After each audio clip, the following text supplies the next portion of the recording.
It was just surreal. I just didn't want to even believe it. I didn't want to believe it. And I first looked at the doctor and I said, "You're looking at a healthy person." I remember lying in my hospital bed sobbing. You know, the first thing you think about is your husband, your children, your family. I was very fatigued. Considerable weight gain. Back hurting, bloating, change in waist size. When you're diagnosed and the doctor says the big C word, it's an outer body experience. He told me, he said, "You have a mass on your ovary," and right away wanted to put me in the hospital. So they started doing tests, and basically I had to have emergency surgery because I had an ovarian tumor that had hemorrhaged. It's called the silent killer for a reason. It's usually caught in late stage cancer. Mine was very early, fortunately. In my case, there was no familial history of the disease, either ovarian or breast. And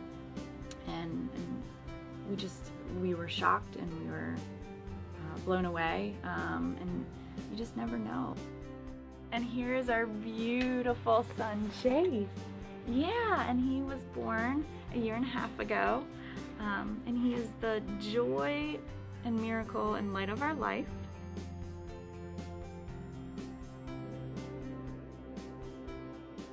Dr. Stephanie Yap is just a rock star. She saved my life. I'm just so thankful that it happened the way it did, and God just had other plans for me.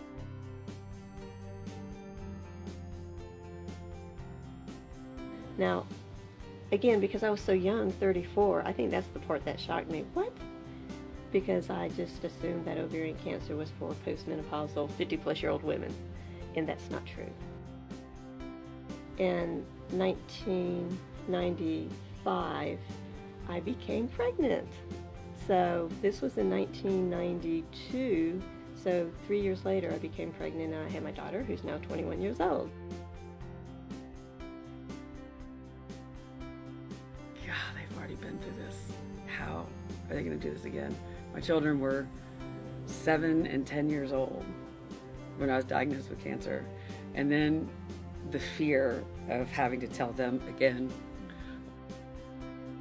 You know, if you stay positive and laugh and make it through it, you know, with laughing and with a great attitude and with a great support system, it makes all the difference in the world.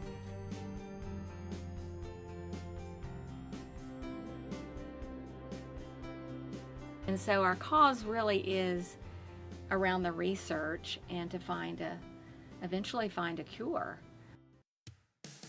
I found out by going to the ovarian cycle is, first of all, there's so much excitement. It's actually a really fun day. So you recruit volunteers and team members. So my first time to ride was in 15. I was actually in treatment. And I walked in, and just thinking about it right now, I'm getting tears in my eyes because it was so beautiful to see all of these people who had beloved people that have passed from ovarian cancer, who were going into treatment, who were living with ovarian cancer, and their loved ones and their families were here to ride, to raise money. The energy, the vibe, the whole, the camaraderie, the different teams, everybody's riding in memory or in honor, and it's cool to be a survivor in there, I gotta tell you. Is a day that you remember. It's a day that you remember.